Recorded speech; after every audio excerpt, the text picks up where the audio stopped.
Wait 21 days challenge start చేయక before నా skin ఇలా ఉండేది. So after 21 days and this is how my skin looks. There is no active acne. Of course marks అనేవి ఉన్నాయి. So అంత ఈజీగా అంత తొందరగా మార్క్స్ అయితే పోవు. నాకు ఈ జర్నీలో మెయిన్ హెల్ప్ అయింది నా ఫుడ్. అఫ్ కోర్స్ నేను day and night skin care routines కూడా నేను ఫాలో అయ్యాను.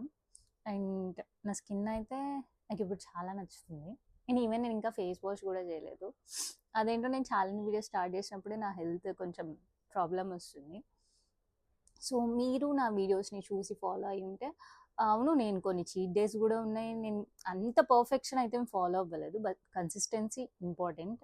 స్కిన్ కేర్ రొటీన్లో నేను ఎక్కడ కాంప్రమైజ్ అవ్వలేదు, బట్ ఫుడ్ విషయంలో కొన్ని ప్లేసెస్లో నేను కాంప్రమైజ్ అయ్యాను. అండ్ ఈ జర్నీలో నాకు బాగా హెల్ప్ అయిన కొన్ని థింగ్స్ ఉన్నాయి నా యాక్ని పోగొట్టుకోవడానికి. సో నాకున్న యాక్ని మొత్తం పోయింది. అండ్ ఇంకా కొత్తవి కూడా రావట్లేదు, జస్ట్ మార్క్స్ ఉన్నాయన్నమాట. సో సూన్ ఇవి కూడా పోతాయి. కంటిన్యూ చేద్దాం అనుకుంటున్నా. ఇఫ్ ఇన్ కేస్ మీరు నా వీడియోస్ చూడకపోతే ఒకసారి వెళ్ళి చూడండి. నెక్స్ట్ అప్కమింగ్ వీడియోస్లో నేను ఏం ఫాలో అయితే నాకు ఎక్కువ రిజల్ట్ ఉంది అనేది కూడా నేను పోస్ట్ చేస్తాను. ఎవరైనా ఇంకా నా ఛానల్ని సబ్స్క్రైబ్ చేయకపోతే ప్లీజ్ టు సబ్స్క్రైబ్. బాయ్.